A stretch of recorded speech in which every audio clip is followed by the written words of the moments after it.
چلنے کی انشاءاللہ عزیز بھائیوں، اس روئے زمین پر پیارے نبی صلی اللہ علیہ وسلم سے زیادہ عظیم ہستی نہ کوئی آئی اور نہ کوئی آئے گی، بلکہ پوری کائنات میں اللہ رب العزت کے نزدیک اگر کوئی سب سے اعلیٰ اور سب سے بلند و بالا کوئی ہستی ہے تو وہ محمد رسول اللہ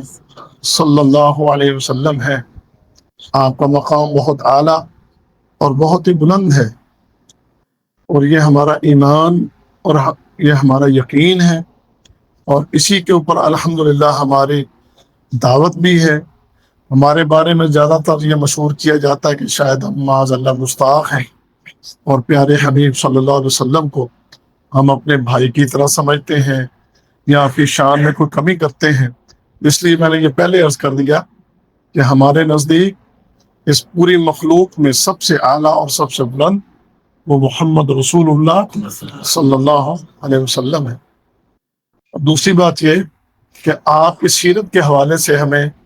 جاننا ہمارے لیے بہت ضروری ہے، ہمارے علم میں ہونا بہت ضروری ہے، ہمارے بچوں کے علم میں بھی ہونا بہت ضروری ہے۔ دین اسلام کے 3 اہم اصول ہیں، اور ان تینوں اصولوں کے بارے میں ہم میں سے ہر مسلمان کے پاس خبر ہو۔ وہ 3 اصول کیا ہیں؟ پہلا اصول معرفت الہی، کہ ہمیں اللہ کی معرفت حاصل ہو، اور دوسرا اصول معرفت دین، یعنی دین اسلام کی معرفت آپ کے پاس ہو، اور تیسرا اصول معرفت رسول، کہ نبی کریم صلی اللہ علیہ وسلم کی معرفت، آپ کے بارے میں علم ہم میں سے ہر مسلمان کو ہونا چاہیے۔ تو انشاءاللہ ہم ان چند دنوں کے اندر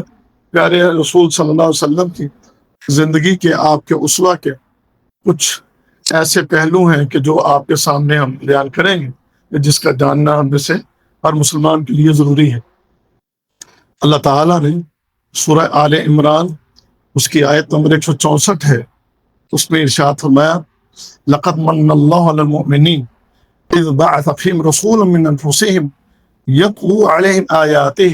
ویزکیہم ویعلمہم الکتاب والحکمہ وإن كانوا من قبل لفی ضلال مبین۔ اس آیت میں اللہ تعالیٰ نے فرمایا اللہ تعالیٰ نے مومنوں کے اوپر بہت بڑا احسان کیا ہے کہ اللہ نے مومنوں میں سے ان کے اندر سے ہی ایک رسول کو مبعوث فرمایا۔ اب وہ رسول کیا کرتا ہے؟ جو رسول یتلو علیہم آیاتہ، وہ ان لوگوں کے اوپر اللہ کی آیات کو پڑھتا ہے، ویزکیہم، اور وہ ان کو پاک کرتا ہے، یعنی ان کے اندر جو غلطیاں، کوتاہیاں، کمیاں کوتاہیاں، گناہ، برائیاں، کفر اور شرک ہے، اس سے ان کو وہ پاک کرتا ہے۔ ویزکی ویعلمہم الکتاب والحکمہ، اور وہ ان کو کتاب سکھاتا ہے اور دانائی کی باتیں سکھاتا ہے، یعنی قرآن سکھانا اور حدیث کی باتیں سکھانا۔ اور فرمایا وَإِن كَانَ مِن قَبْلُ لَفِي ضَلَالٍ مُبِينٍ،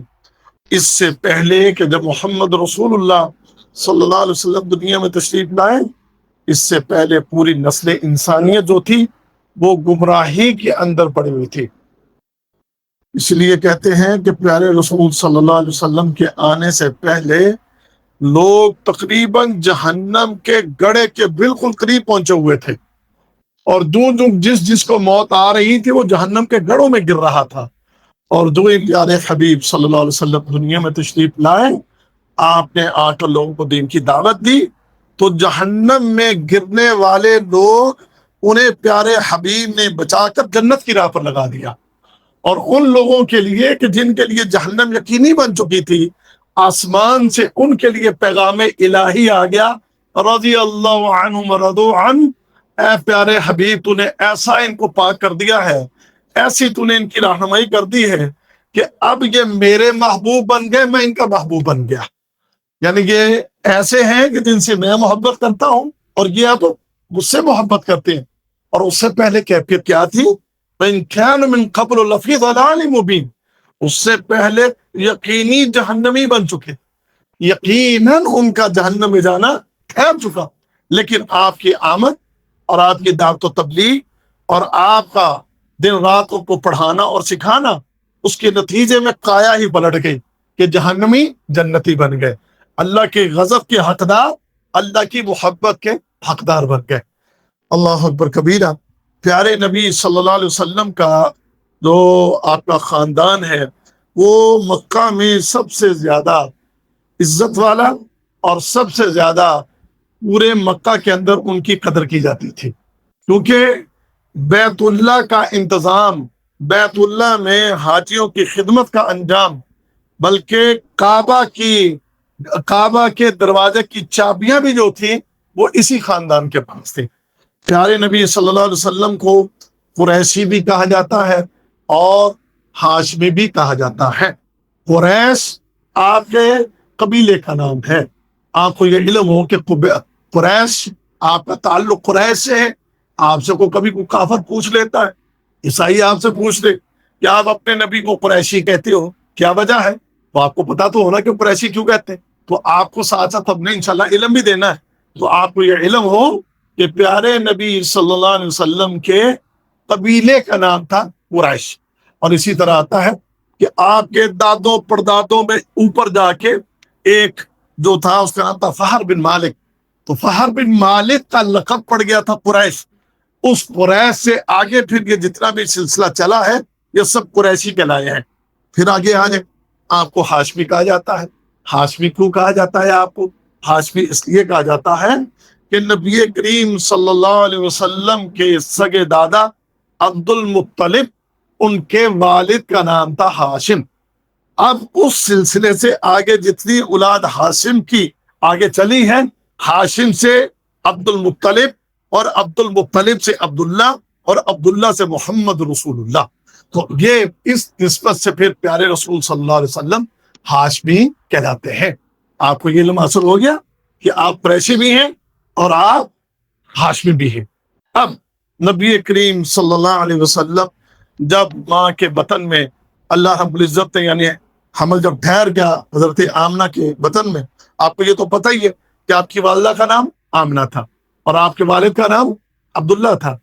تو آپ کی والدہ حاملہ تھی، تو آپ کے والد عبداللہ شام کے علاقے میں تجارتی قافلے کے ساتھ گئے، لیکن جب آپ واپسی پر آ رہے تھے تو مدینے کے اندر ہی آپ کی وفات ہو جاتی ہے۔ یعنی عبداللہ کی وفات وہ مدینے کے اندر شام سے واپسی پر جب آپ قافلے سے واپس آ رہے تھے تجارت سے، تو آپ عبداللہ جو ہے وہ مدینہ کے اندر فوت ہو گئے، یعنی ابھی آپ کی پیدائش نہیں ہوئی، آپ اپنی پیدائش سے پہلے ہی یتیم ہو گئے۔ اس کے بعد نبی کریم صلی اللہ علیہ وسلم کی ولادت ہوتی ہے، تو پیارے نبی صلی اللہ علیہ وسلم کی جب ولادت ہوئی تو آمنہ نے اسی وقت ایک نشانی دیکھی، وہ نشانی جس کو مسند احمد میں امام احمد بن حنبل نے نقل کیا اور سلسلہ صحیحہ کے اندر امام البانی رحمہ اللہ اس روایت کو لے کر آئے، کہتے ہیں کہ جب پیارے نبی صلی اللہ علیہ وسلم کی پیدائش ہوئی تو بی بی آمنہ نے دیکھا کہ ان کے جسم سے ایک روشنی نکلی، اس روشنی سے ان کا پورا گھر روشن ہوا، اور پھر صرف گھر ہی روشن نہیں ہوا بلکہ وہ روشنی مکہ سے شام تک پہنچی اور شام کے محلات روشن ہو گئے۔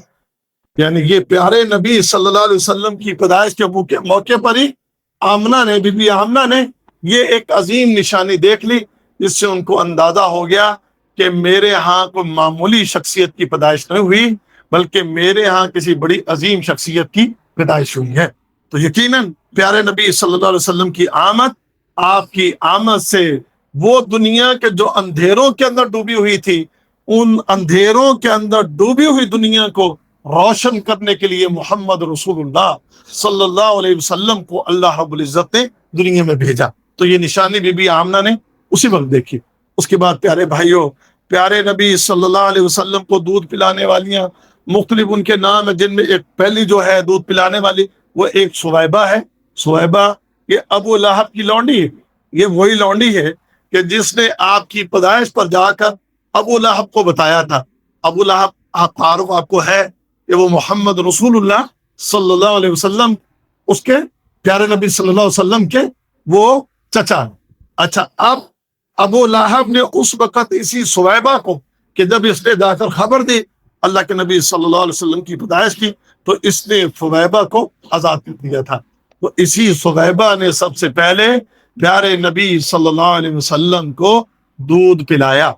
اور یہ وہی سویبہ ہے جس نے حضرت حمزہ، اور حضرت حمزہ کو بھی آپ جانتے کون ہے، حضرت حمزہ رضی اللہ تعالیٰ عنہ نبی کریم صلی اللہ علیہ وسلم کے چچا ہے،